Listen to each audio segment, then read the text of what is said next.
Hello everyone, I am Madhuchetan N. In this video class, I am talking about tabulation. What is tabulation? When data are classified into different categories, those data are arranged for the purpose of better understanding. So when classified data is arranged in tabular form, it is called tabulation. The data is arranged systematically in rows and columns. Now let's see what are all the important parts of table. The first one is table number. When a table or a book contains more than one table, each table must have numbers. The tables are numbered in a sequence so that may be easily referred to. The number of the table should be placed at the middle on the top of the table. The next part is title of the table. Every table must have a catchy title. The heading should be short, clear, and convey the purpose of the table. Next is head note. Head notes is a statement given below the title which clarifies the contents of the table.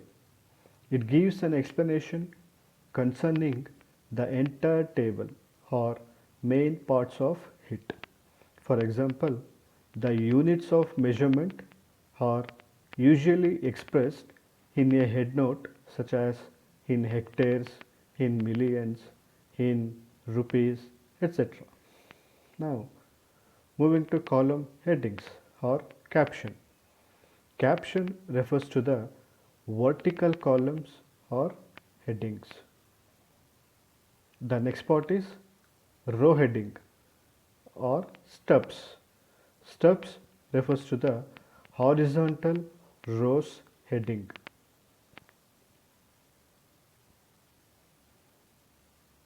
Now moving to next part, body of the table.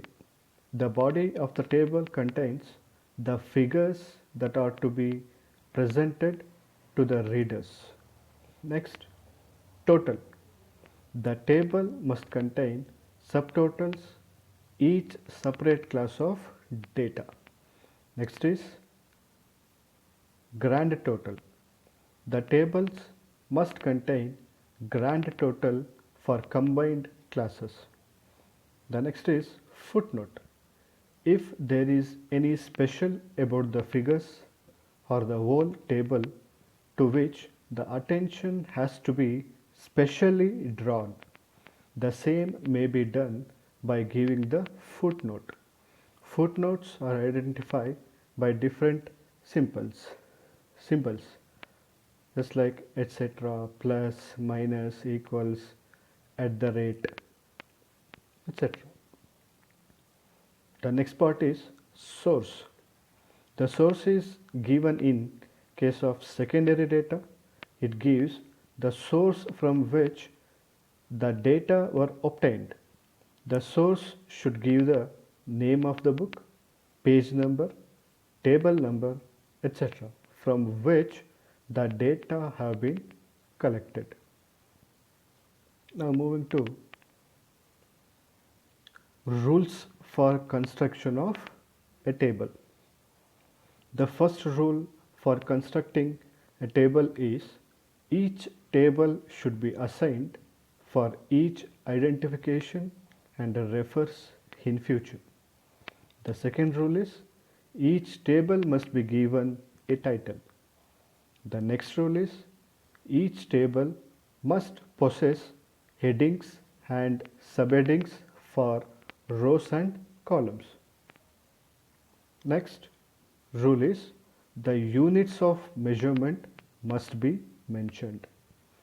The next rule is the data must be arranged in a table in a logical order to provide for meaningful comparison. The next rule is the source of data must be provided wherever the need is felt for immediate reference. With this, I end this session. Happy learning. Thank you very much.